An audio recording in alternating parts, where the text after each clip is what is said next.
사울을 죽일 기회가 있었음에도 불구하고 죽이지 않았음에 대한 사울의 대답입니다.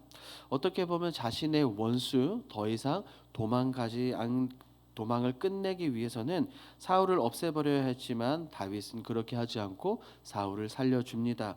그리고 다시 자신의 무죄함을 다시 한번 언급했을 때 사울의 반응이 바로 오늘의 본문이죠. 오늘 본문을 통해서 우리가 몇 가지를 깊이 깨달을 수 있습니다. 함께 차근차근 살펴보도록 하겠습니다.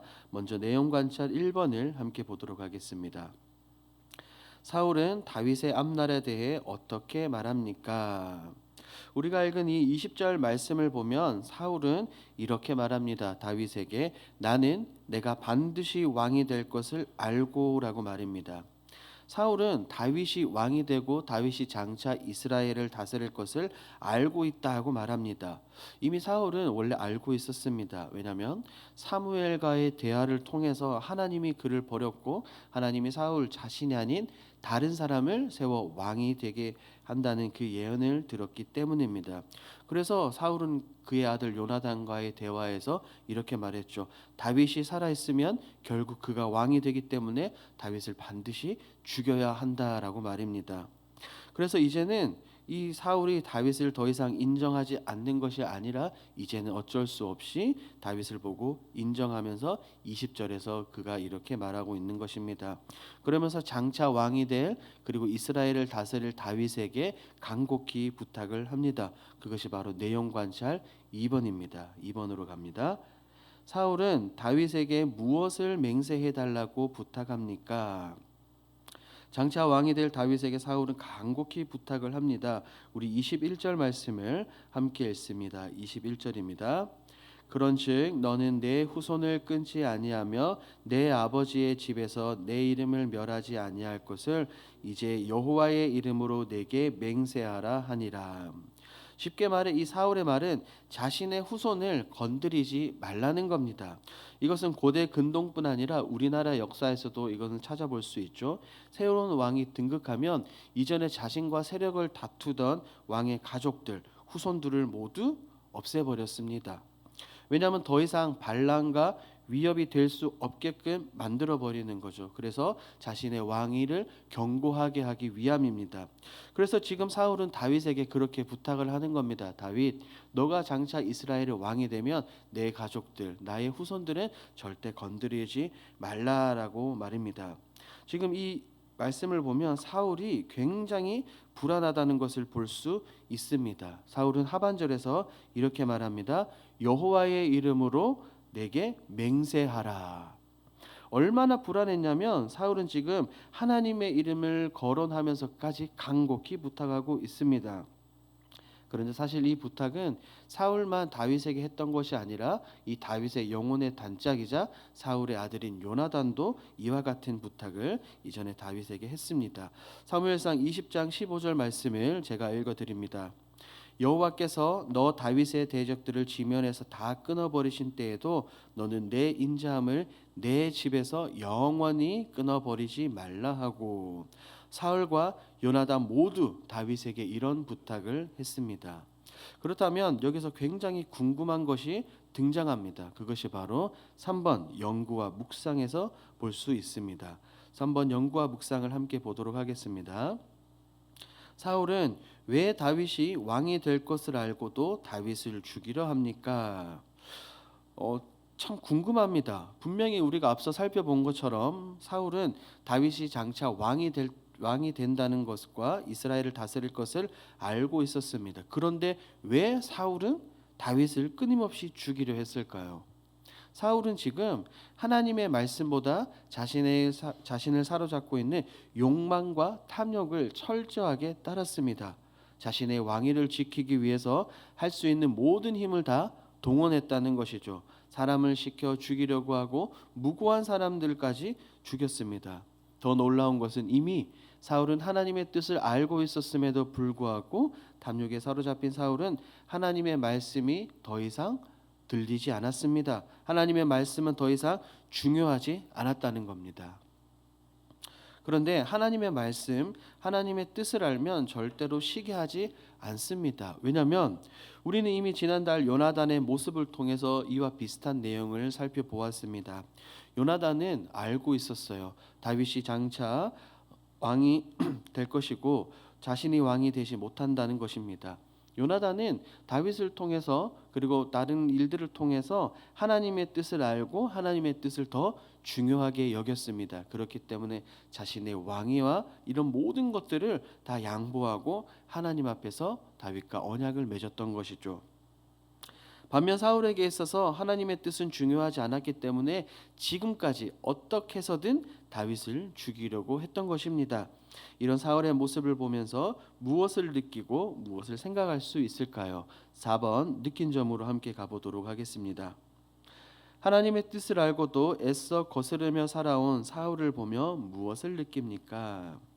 제가 만약에 사울이라면, 본문에 등장하는 사울이라면 저를 대하는 다윗의 모습 속에서 무서움과 두려움을 느꼈을 것 같습니다. 왜냐하면 지금 하나님은 나와 함께 하고 있지 않고 누구와 함께 하고 있다는 사실을 내가 알고 있기 때문입니까? 다윗. 하나님은 다윗과 함께 하고 있다는 사실을 분명하게 알고 있기 때문입니다. 사울이 말이죠.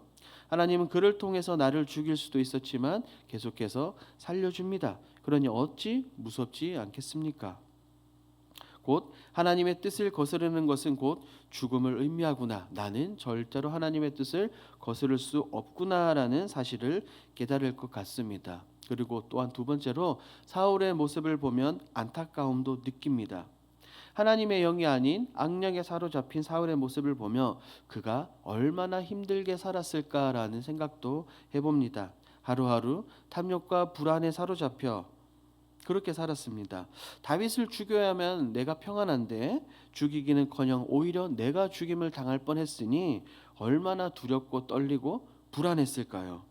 이처럼 하나님의 뜻에 반대하는 사람의 모습이 사울을 통해 그대로 우리에게 보여지고 있습니다.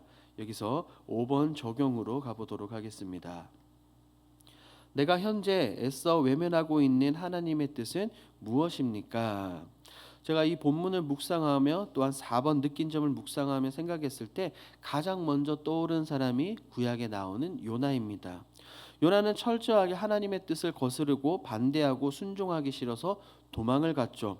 하나님의 뜻을 알았습니다. 직접 들었음에도 불구하고 거부합니다. 그 결과 어떻게 되었죠? 물고기 뱃속에 들어가 있다가 결국 하나님의 뜻대로 하나님께서 계획하신 대로 니느웨에 가서 선포를 하게 됩니다.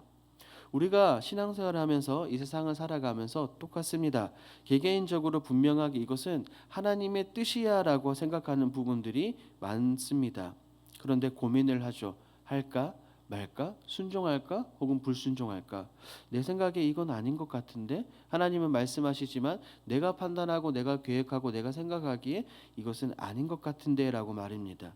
하지만 하나님은 결국 하나님의 뜻을 이뤄 가십니다. 나의 어떠함과 상관없이 나의 주변의 환경과 이 모든 것들을 바꾸면서까지 이뤄 가십니다. 이런 하나님의 모습을 보면서 우리가 할 수 있는 것은 무엇일까요? 그것은 곧바로 순종하는 것입니다.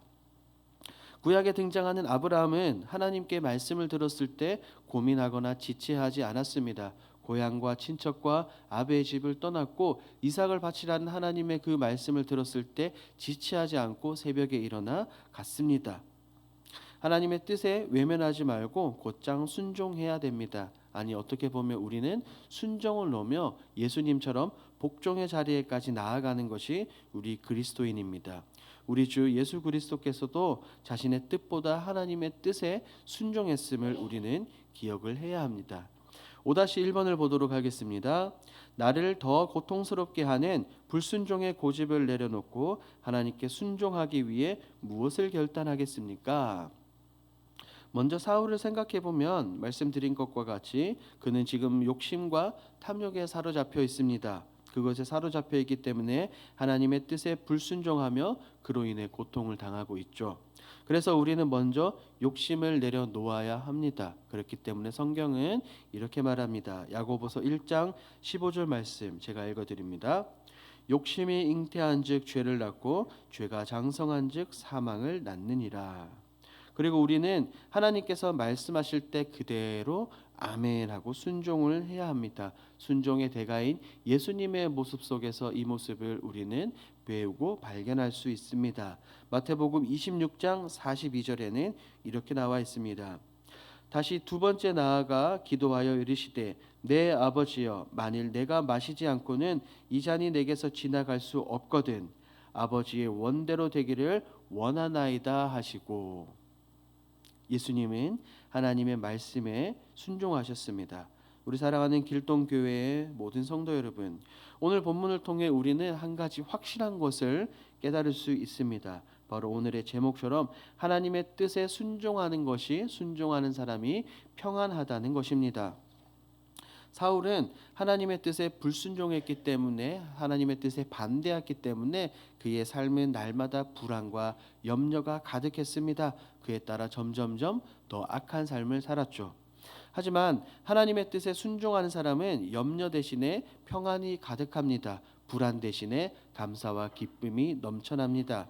그러므로 우리가 기도할 때 하나님의 뜻을 알게 된다면 불순종이 아닌 순종으로 나가야 된다는 것을 기억하십시오. 그리고 순종을 넘어 복종의 자리에까지 나아가십시오. 그럴 때 하나님께서 우리에게 참된 평안과 안식을 허락해 주실 것입니다. 이렇게 순종을 통해 날마다 은혜가 가득하고 기쁨이 가득한 길동교회의 모든 성도들이 되길 주님의 이름으로 축복합니다.